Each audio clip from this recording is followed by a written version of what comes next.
नमस्कार, मैं शुभांशी त्रिपाठी और आप देख रहे हैं जन एक्सप्रेस। क्या देश की सबसे बड़ी लोकतांत्रिक संस्था बहस का मंच कम और टकराव का अखाड़ा ज्यादा बनती जा रही है? क्या संसद में जनता के सवालों का जवाब मिलेगा या सिर्फ नारे और हंगामे ही सुनाई देंगे? और जब संसद के बाहर अपने भविष्य को लेकर छात्र आवाज उठाते हैं तो क्या उनके हिस्से में संवाद आता है या फिर पुलिस की सख्ती? दरअसल आज संसद के मानसून सत्र का पहला दिन कई बड़े मुद्दों, सवालों, तीखी राजनीतिक बयानबाजी और लगातार हंगामे के बीच बीता। एक तरफ प्रधानमंत्री नरेंद्र मोदी ने संसद परिसर में साफ कहा कि जहां तर्क और तथ्य होते हैं वहां शोर शराबे की जरूरत नहीं होती। उन्होंने उम्मीद जताई कि संसद में हर आवाज सुनी जाएगी और गंभीर चर्चा होगी, लेकिन सदन के भीतर तस्वीर बिल्कुल अलग दिखाई दी। विपक्ष राम मंदिर चढ़ावा मामले, पेपर लीक, शिक्षा व्यवस्था, युवाओं के आंदोलन, इथेनॉल मिश्रण और कई अन्य मुद्दों पर सरकार को घेरते हुए जोरदार विरोध प्रदर्शन किया, जिसका जवाब सरकार देने में विफल रही। लोकसभा और राज्यसभा दोनों में बार बार नारेबाजी हुई, कार्यवाही बार बार बाधित हुई और कई बार स्थगन की नौबत तक आई। इस बीच राज्यसभा में नवनिर्वाचित सदस्यों ने शपथ ली, जबकि लोकसभा में दिवंगत सदस्यों को श्रद्धांजलि दी गई। दूसरी ओर टीएमसी सांसद महुआ मोइत्रा ने संसद में सीटों को नई व्यवस्था और एनसीपी से जुड़े बागी सांसदों को लेकर सरकार पर गंभीर आरोप लगाए और यहाँ तक कहा कि सदन में जब गद्दारों की बेंच बना दी गई है।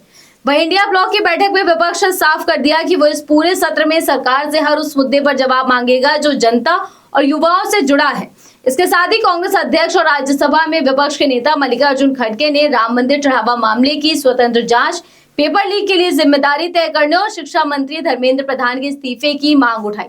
उनका दावा रहा कि 2014 से अब तक 152 पेपर लीक हो चुके हैं और लाखों युवाओं का भविष्य प्रभावित हुआ है। वहीं समाजवादी पार्टी प्रमुख अखिलेश यादव ने भी सरकार पर संवेदनहीनता का आरोप लगाते हुए कहा कि छात्रों और युवाओं की आवाज सुनने के बजाय सरकार अहंकार में काम कर रही है।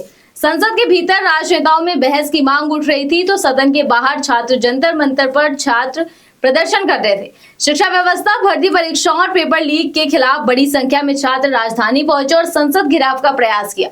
इसके बाद पुलिस ने रोकने के लिए बल प्रयोग किया, कई प्रदर्शनकारियों को हिरासत में लिया गया, कई पर लाठीचार्ज हुआ और भीड़ को तितर बितर करने के लिए आंसू गोले तक भी दागे गए। इस कार्रवाई को लेकर विपक्ष ने सरकार को घेरा और आरोप लगाया कि लोकतंत्र में संवाद की जगह दमन का रास्ता अपनाया जा रहा है। यानी एक तरफ संसद के भीतर बहस नहीं हो सकी और दूसरी तरफ सदन के बाहर छात्रों की आवाज भी सरकार तक नहीं पहुंच सकी। तो कुल मिलाकर मानसून सत्र का पहला दिन आज राजनीतिक आरोप, प्रत्यारोप, हंगामे और टकराव की भेंट चढ़ गया। सरकार और विपक्ष अपने अपने रुख पर अड़े रहे, लेकिन जनता जिन मुद्दों पर समाधान चाहती थी उन पर कोई ठोस नतीजा सामने नहीं आया। यहाँ तक कि कोई बहस तक नहीं हो पाई। संसद का पहला दिन प्रभावी विधायी चर्चा के बजाय लगातार व्यवधानों में बीत गया और किसी भी बड़े मुद्दे पर ठोस समाधान नहीं निकल सका। वहीं छात्रों का प्रदर्शन भी अधूरा रहा क्योंकि प्रदर्शनकारी सरकार के साथ किसी औपचारिक बातचीत तक नहीं पहुंच सके। इसके विपरीत संसद का घेराव करने पहुंचे छात्रों को रोकने के लिए पुलिस ने कार्रवाई की और भीड़ को नियंत्रित करने के लिए आंसू गैस के गोले छोड़े गए।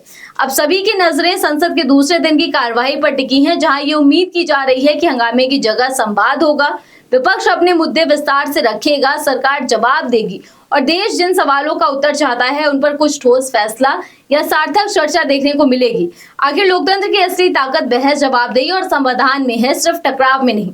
फिलहाल आज इस खबर में बस इतना ही। देश दुनिया की ऐसी और तमाम खबरों को जानने के लिए आप देखते रहिए जन एक्सप्रेस। नमस्कार।